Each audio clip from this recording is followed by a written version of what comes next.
রান্না করব বেগুন টমেটো দিয়ে রুই মাছের ঝোল। প্রথমে নুন হলুদ দিয়ে রুই মাছকে আমি লাল করে ভেজে নিচ্ছি। ভাজা কড়াইয়ের মধ্যে দিয়ে দিয়েছি আর একটু তেল, কাঁচা লঙ্কা বাটা, পেঁয়াজ বাটা, আদা রসুন বাটা, দিয়ে দিচ্ছি কাঁচা জিরে ধনের গুঁড়ো, হলুদ গুঁড়ো দিয়ে ভালো করে মশলাটা ভেজে নেবো। হয়ে গেছে, দিয়ে দিচ্ছি পরিমাণ মতো জল। জল ফোটার জন্য অপেক্ষা করব।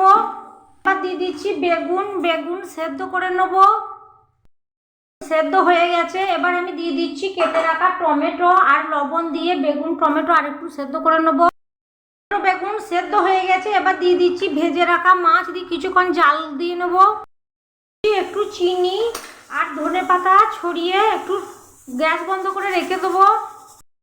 তৈরি হয়ে গেল বেগুন টমেটো দিয়ে রুই মাছের ঝোল। বাড়িতে ট্রাই করুন, আর ভালো লাগলে অবশ্যই আমার চ্যানেলটি সাবস্ক্রাইব করে সাপোর্ট করুন।